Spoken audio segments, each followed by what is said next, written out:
Hello friend, welcome back to my channel. તમારી ચેનલમાં તમારું સ્વાગત છે. તો આજે આપણે દેશી પ્રોટીન એવો મિલ્ક શેક બનાવવાનું છે જે એનર્જીથી ભરપૂર છે.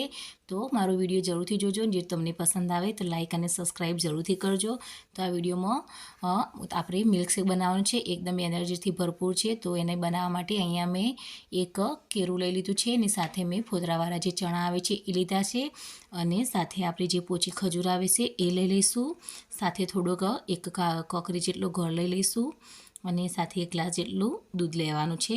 તો આ જે આપણે મિલ્કશેક બનાવીશું એ ખૂબ જ એનર્જીથી ભરપૂર હોય છે. જો તમારા લોહીની કમી હોય, કેલ્શિયમની કમી હોય, થાક વધારે લાગતો હોય તો આ મિલ્કશેક બનાવીને જરૂરથી પીવો. જો સવારે તમે જોબ પર જતા હોય કે કોઈ કામે જતા હોય તો આ તમે મિલ્કશેક પી લેશો તો તમને બપોર સુધી ભૂખ નહીં લાગે અને એકદમ એનર્જીથી એવું ભરપૂર છે. એનાથી ખૂબ જ તાકાત બની રહેશે. તો આ બનાવીને જરૂર પીવો અને ખૂબ જ ઓછા ટાઈમમાં બની જશે એ રીતે હું તમને બતાવવાની છું.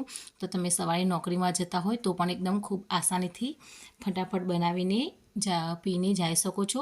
તો એના માટે મેં 1 ગ્લાસ બનાવું છું એટલે અહીંયા એનું માપ મેં ઓછું રાખ્યું છે. તો મેં અહીંયા અડધું કેળું લઈ લીધું છે, સાથે 2 ચમચી જેટલા ચણા લીધા છે અને 4-5 નંગ જેટલી ખજૂર લઈ લીધી છે. એકદમ ઢીલી ખજૂર આવે છે એ અહીંયા મેં લઈ લીધી છે. તો એનાથી આપણે ઉપરનો ભાગ અને અંદરથી એના ઠળિયા કાઢી લઈશું. આ રીતના ખૂબ જ એવો એનર્જીથી ભરપૂર આ મિલ્કશેક છે એટલે જરૂરથી બનાવીને પીવો અને શિયાળામાં જો તમે પીશો તો ખૂબ જ એનો ફાયદા આપણને મળી રહેશે. તો એના માટે આપણે આ રીતના એના અંદરથી ઠળિયા અને ઉપરનો ભાગ કાઢી લેવાનો છે. ખજૂરના અને કેળાના, ચણાના બધા ગુણો તો તમે જાણતા જ હશો. તો આ મિલ્કશેક તમે બનાવીને પીશો તો ખૂબ જ એનર્જી બની રહેશે. જો તમને પગ દુખતા હોય, થાક જલ્દીથી લાગી જતો હોય તો આ ખૂબ જ રાહત આપશે મિલ્કશેક. તો જરૂરથી બનાવજો. તો આના માટે આપણે અહીંયા આ રીતના એક કોકરી જેટલો મેં ગોળ લઈ લીધો છે. અહીંયા મેં એક જ ગ્લાસ બનાવવાનું છે. તમે તમારા માપ પ્રમાણે વધારે ગ્લાસ બનાવવાના હોય તો એનું માપ વધારે લેવું. આ રીતના મેં એની સાથે 1 ગ્લાસ, નાનો ગ્લાસ જેટલું દૂધ લઈ લીધું છે. તો આપણે હવે આ બધું એક મિક્સર જારમાં મિક્સ કરી લઈશું અને એને પીસી લઈશું. બધું સાથે જ આપણે પીસી લેવાનું છે. જો ચણાના ફોતરા તમારે કાઢી નાખવા હોય તો તમે કાઢી નાખશો, પણ હું અહીંયા ફોતરા સાથે જ બનાવવાની છું એટલે એનું પણ સારા એવા ગુણો મળી રહે.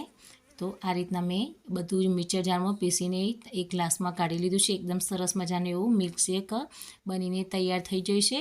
દેશી પ્રોટીન ભરપૂર એવો આપણો મિલ્કશેક બનીને તૈયાર થઈ ગયો છે. તમે આ રીતના જરૂરથી બનાવીને પીજો અને સવારે જો આ પીશો તો ખૂબ જ એના ગુણો એવા મળી રહેશે ને તમને આખો દિવસ એની એનર્જી મળી રહેશે. આ મિલ્કશેક તમે પીને નોકરી જશો, તમને બપોર સુધી બીજા કોઈ નાસ્તાની જરૂર નહીં પડે એટલે જરૂરથી આ બનાવીને પીજો. તો એકદમ ખૂબ જ એવો ગુણકારી છે. તો આ જરૂરથી બનાવજો. Thank you.